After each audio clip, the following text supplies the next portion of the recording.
Good morning बच्चों, कैसे हैं आप लोग। उम्मीद है कि आप सब अच्छे भी होंगे और स्वस्थ भी। मैं जीएम श्रीवास्तव आज के ऑनलाइन क्लास में एक बार फिर से आपका स्वागत करता हूं। बच्चों, आज हम कक्षा 9 के हिंदी विषय से संबंधित कृतिका पाठ रीढ़ की हड्डी को विस्तार से पढ़ेंगे। बच्चों, रीढ़ की हड्डी मूल रूप से एक एकांकी है, अर्थात एक अंक में समाप्त होने वाला नाटक है। लेकिन इसको मैं सभी भागों को जोड़ते हुए इसका सार अपने शब्दों में मैं सुनाने जा रहा हूँ। बच्चों, इसमें अतिरिक्त प्रश्न की आवश्यकता नहीं है, क्योंकि अभ्यास के जितने प्रश्न हैं वही इस पाठ में महत्वपूर्ण है। क्योंकि अगर आप ध्यान से इसका सार सुने तो फिर किसी भी प्रकार के अतिरिक्त प्रश्नों का उत्तर आप आसानी से लिख सकते हैं। लेकिन इसमें कुछ अतिरिक्त प्रश्न अभ्यास में भी दिए गए हैं, इसीलिए मैं इस बार कोई अतिरिक्त प्रश्न नहीं देने जा रहा। मुझे उम्मीद है कि आप सब इस पाठ के इस एकांकी के सार को ध्यान से सुनेंगे। तो आइए शुरू करते हैं। रीढ़ की हड्डी, यह एकांकी जगदीश चंद्र माथुर ने लिखा है। क्योंकि यह एक एकांकी है इसलिए इसमें अलग अलग पात्र भी हैं, जिसमें महत्वपूर्ण पात्रों को यदि हम देखें तो राम स्वरूप जो लड़की के पिता हैं, प्रेमा जो लड़की की माँ है, गोपाल प्रसाद लड़के के पिता हैं, शंकर लड़का है और उमा लड़की है। ये सारी इस पाठ में सारी घटनाएं इन्हीं पात्रों के इर्द गिर्द घूमती है। और ये घटनाएं किस प्रकार से घटित होती है, इन सभी घटनाओं को मैं सिलसिलेवार ढंग से आपको सुनाने जा रहा हूँ, जो इस प्रकार से है। बाबू राम स्वरूप अपने नौकर के साथ मिलकर अतिथि कक्ष को सजा रहे हैं। वे तख्त बिछाकर नौकर को दरी और चादर लाने का आदेश देते हैं। प्रेमा नौकर को अलमारी से चादर लाने का आदेश देती है। रामस्वरूप कमरे में हारमोनियम भी रखवाते हैं। तभी प्रेमा बताती है कि बेटी उमा तो रूठी हुई है, वह शादी करने के लिए बिल्कुल भी उत्साहित नहीं है। रामस्वरूप कहते हैं कि उसे इतना पढ़ाना लिखाना नहीं चाहिए था, वह एंट्रेंस पास कर लेती, इतना ही काफ़ी था।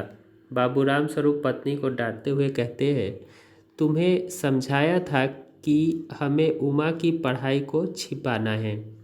रामस्वरूप आने वाले अतिथि गोपाल प्रसाद के बारे में बताते हैं कि वे बहु अधिक पढ़ी लिखी नहीं चाहते।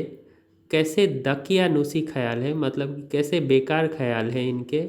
उनका बेटा तो बाप से भी आगे है, वह बीएससी करने के बाद मेडिकल कॉलेज में पढ़ रहा है, परंतु लड़की वह भी कम पढ़ी लिखी चाहता है। इतना बताकर रामस्वरूप पत्नी को कहते हैं कि वह बेटी उमा को समझा बुझाकर ठीक ढंग से नीचे भेजे।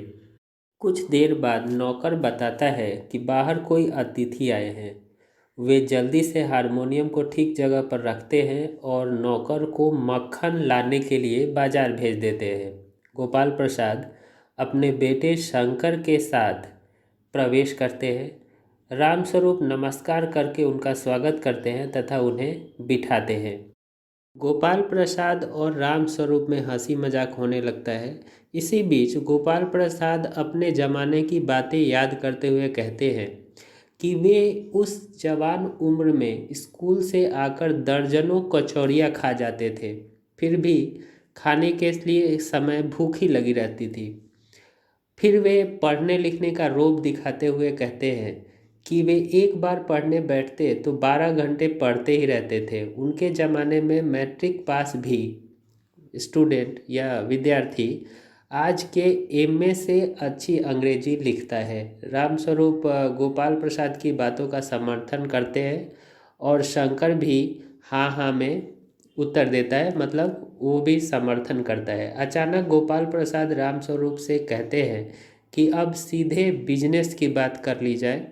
रामस्वरूप बिजनेस शब्द सुनकर थोड़े घबरा जाते हैं, लेकिन वे समझ जाते हैं कि असल में विवाह के बारे में बातचीत करने के लिए कहा जा रहा है। अर्थात यहाँ लड़के के पिता विवाह को बिजनेस मानते हैं। खैर, गोपाल प्रसाद लड़की की पढ़ाई के बारे में स्पष्ट करते हैं कि हमें ज़्यादा पढ़ी लिखी लड़की नहीं चाहिए। कौन भुगतेगा उनके नखरों को, बस हद से हद मैट्रिक पास होनी चाहिए। उनका बेटा शंकर भी समर्थन करता है और कहता है कि हाँ, उसे कोई नौकरी थोड़ी करानी है। नाश्ता समाप्त होने के बाद रामस्वरूप पान मंगवाते हैं। उनकी बेटी उमा पान की तश्तरी लेकर वहाँ आती है। उसके कपड़े बिल्कुल सादे हैं और आंखों पर चश्मा है। चश्मा देखते ही गोपाल प्रसाद और शंकर चौंक पड़ते हैं। रामस्वरूप सफाई पेश करते हुए कहते हैं कि पिछले महीने इसकी आंखें दुखनी शुरू हो गई थी। अर्थात इनकी आंखें जो है वो थोड़ी दुख रही थी, इसीलिए कुछ दिन के लिए डॉक्टर ने इन्हें चश्मा लगाने के लिए कहा है। गोपाल प्रसाद को उमा का चाल ढाल और चेहरा पसंद आता है। गोपाल प्रसाद उमा से पूछते हैं कि क्या उसे पेंटिंग आती है। रामस्वरूप कहते हैं कि कमरे में टंगी सारी पेंटिंगें उसने ही बनाई है। फिर सिलाई के बारे में पूछा जाता है तो इस पर भी रामस्वरूप कहते हैं कि घर के सारे कपड़े, यहाँ तक कि उनकी कमीजें भी उमा ही सिलती है। इस पर गोपाल प्रसाद थोड़े रूखे स्वर में कहते हैं कि जरा इसे भी तो मुंह खोलने दीजिए, अर्थात थोड़ा उमा को भी जवाब देने दीजिए, ताकि हमें भी पता चले कि इसका स्वर किस प्रकार का है। उमा दृढ़ स्वर में कहती है कि क्या जवाब दूँ बाबूजी। जब कुर्सी मेज बिकती है तो दुकानदार कुर्सी मेज से कुछ नहीं पूछता, सिर्फ खरीदार को दिखला देता है। पसंद आई तो अच्छा, वरना कोई बात नहीं। ये महाशय जो मेरे खरीदार बनकर आए हैं, इनसे ज़रा पूछिए कि क्या लड़कियों के दिल नहीं होते, अर्थात उनका कोई मन नहीं होता? क्या उन्हें चोट नहीं लगती, या फिर क्या बेबस भेड़ बकरियां ही हैं जिन्हें कसाई अच्छी तरह से देखभाल कर खरीदता है? गोपाल प्रसाद उमा की बातों को अपमानजनक मानते हैं। उमा कहती है, और आप जो इतनी देर से नाप तोल कर रहे हैं, जरा अपने इस साहबजादे से पूछिए कि अभी पिछली फरवरी को ही ये लड़कियों के हॉस्टल के सामने घूमते हुए पकड़े गए थे और वहाँ से कैसे भगाए गए थे। गोपाल प्रसाद पूछते हैं, तो क्या तुम पढ़ी लिखी हो? तो उमा जवाब देती है कि हाँ, मैंने बीए पास किया है, कोई चोरी नहीं की है। मुझे अपनी इज्जत और मान का पूरा ख्याल है। जरा अपने लड़के से पूछिए कि क्या उसे अपने इज्जत और मान का ख्याल है। गोपाल प्रसाद उमा की पढ़ाई के बारे में सुनकर थोड़े उखड़ जाते हैं। वे इसे सबसे बड़ा धोखा मानते हैं और कहते हैं कि आपने तो झूठ का कोई ठिकाना ही नहीं रखा। वे वापस जाने लगते हैं। उमा आखिरी चोट करते हुए कहती है कि ज़रूर चले जाइए, लेकिन घर जाकर ज़रा यह पता लगाइए कि आपके लाडले बेटे की रीढ़ की हड्डी भी है या नहीं, अर्थात उसकी अपनी कोई प्रतिष्ठा, अपनी कोई इज्जत है भी या नहीं। यह कहकर गोपाल प्रसाद अपमानित होकर वापस चले जाते हैं। रामस्वरूप वहीं अवाक अपनी बेटी को देखते रहते हैं और बेटी वहाँ अपने कमरे में जाकर दरवाज़ा बंद कर लेती है और रोने लगती है। और उसकी माँ अपना माथा पीटने लगती है कि लड़की ने तो सारा काम ही बिगाड़ दिया। बच्चों, यही है इस पूरे पाठ का सार। असल में यह पाठ मूल रूप से सामाजिक रीति रिवाजों पर करारा चोट करने वाला एकांकी है। अर्थात यहाँ पर समाज के ऊपर एक व्यंग किया गया है और असल में इसमें समाज में लड़कियों की उपेक्षा पर ध्यान आकर्षित करने का प्रयास किया गया है।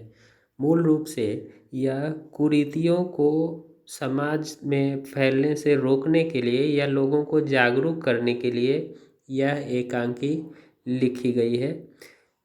उम्मीद है आप सबको यह एकांकी अच्छी लगी होगी, अर्थात सबको यह एकांकी समझ में आ गई होगी। मैं उम्मीद करता हूँ कि जब आप प्रश्न उत्तर लिखेंगे तो इस एकांकी से आपको बहुत अधिक मदद मिलेगी, अथवा यदि किसी प्रकार का कोई अतिरिक्त प्रश्न आपके सामने आए तो इस एकांकी के आधार पर आप आसानी से लिख पाएंगे।